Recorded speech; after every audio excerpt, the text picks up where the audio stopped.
I remember sitting down in a conference room and watching this purple and blue FPS game on console and scratching my head and saying, was this really going to be it? Was this going to be the thing that defined Xbox? And obviously 10 years later it proves that that was the kind of the seminal moment for us, the beginning of Halo as an Xbox game. Not only did Halo 1 bring the FPS to the console, it also brought story. Cortana. I've spent the last 12 hours cooped up. The combination really established sort of a new genre, if you will, of FPS console story expectation. Halo did a lot of really conventional storytelling through cinematics and cool voice acting and great music, obviously. But I think some of the storytelling that happens in Halo that's most inspiring to me is the storytelling that happens through the environment in the sandbox. Well, you were hit with all this great fiction that you could really kind of delve into and try to understand more about. At the same time, you could just pick it up and play. All of that kind of came together to make a game that had not necessarily was completely different than what previous shooters had done, but got all of its individual formulas so excellently perfect. You had this incredible first-person shooter experience that I don't think anyone had ever even come close to before it. Halo was the beginning of me playing console games with my friends, and that's still how I always think about it.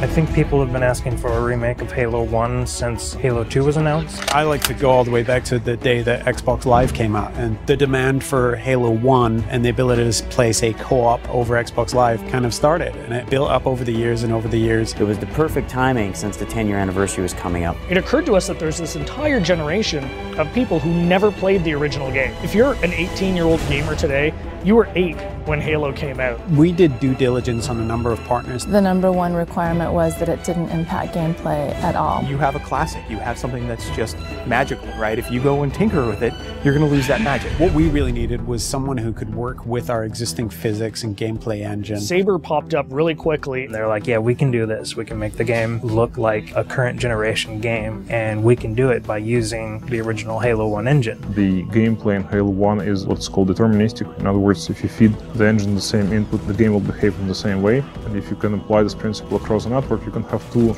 game worlds completely in sync. So rather than simulate Halo's original gameplay or Halo's original physics, we're able to actually use them completely. So the car is nice and shiny, but the engine is fairly old, but so we had to make sure that it all kind of fits together.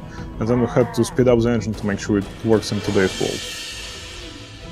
We've done some deliberate things. The library is easier to navigate now. We use lighting and textures to make it a little bit simpler. The pillars are covered in holograms on one side, or they're more decorated on the other side. From what we've noticed, it actually seems to help people that aren't familiar with the library figure out where they're going. Truth and Reconciliation is one of the best examples I can give. If you come to that first interaction and then you make your way towards a cliff, you can look up and see this unbelievable skybox. And so having all these updated graphics has really made the game, to me, just more immersive. I still remember the first time I saw someone switch their graphics. I didn't know that was actually going to be a feature until I saw someone do it. In a lot of ways, it was a very, very fine balancing act. Because again, we're running all the original Halo 1 animations, so it's the original Halo 1 skeletons for those characters needed to be rebound into the updated meshes that we had brought over from Halo Reach and from Halo 3. For example, the Elite actually has an elongated neck, so they're a little bit more squat and compact.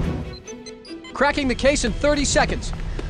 Welcome back, sir. We'll have you battle ready stat. Master Chief's iconic, and he has to look like a hero, and he has to look just right. Chief's armor was a tough process. We went back and forth on that for a long time. Originally, we were using a Mark V armor that's built in the multiplayer component of Reach. We just kept coming back, and it just didn't look like Master Chief. The first stuff we put out around E3, I think the forum reaction was instantly, Chief looks wrong, his visor's too big, the color's all wrong. Some people thought we were doing it intentionally as a retro. If you saw the original Chief from like 1999 era, he had a really tall, very matte reflective helmet. It actually looked similar to that. The thing about this group working on this project is that we are very, very passionate about getting this right. We iterated on that probably 6-7 months before we finally got a final Chief's armor that I think looks awesome. One of the #1 asks that we had for a Halo remake was we want co-op over live. The original Halo 1 campaign experience had already been designed for cooperative play. You notice when you're getting out of the initial cryotube, there's actually 2 cryotubes for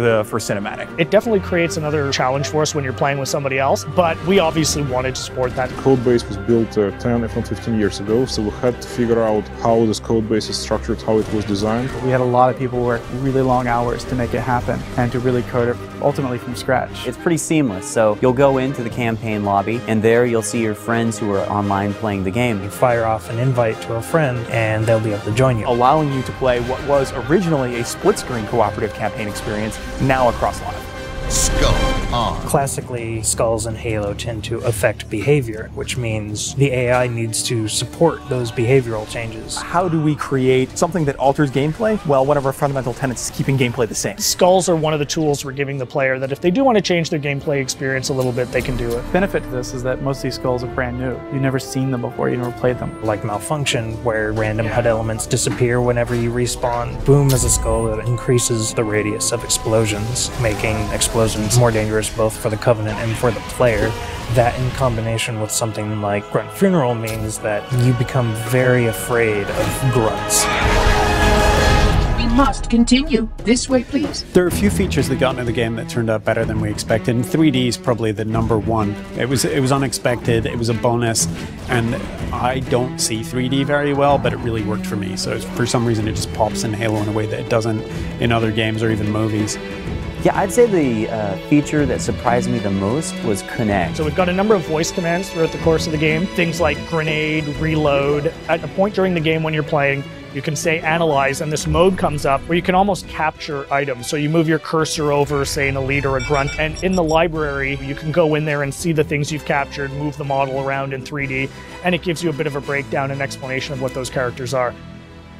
For me, when I think about Halo, I think about looking around and just the scope and the scale of everything. This is the game that started it all, and people can really dive in and play and remember what it was like to play it 10 years ago, and if you didn't play it 10 years ago, you can see what it was like 10 years ago. It's the quintessential walk down memory lane with a much better visuals. Ultimately, the thing you learn is it doesn't just look modern, it feels completely modern. Completely remastered campaign, great additional features like co-op over live, skulls, terminals, 3D, Connect, and multiplayer. Once you see it for yourself, I don't know, really, it's a pretty awesome experience. There's a lot of stuff in there for $40. We're actually really excited about the fact that there's so much there, and it's a real smorgasbord of stuff for people who enjoy Halo. One of the best values that you'll find this holiday season by far.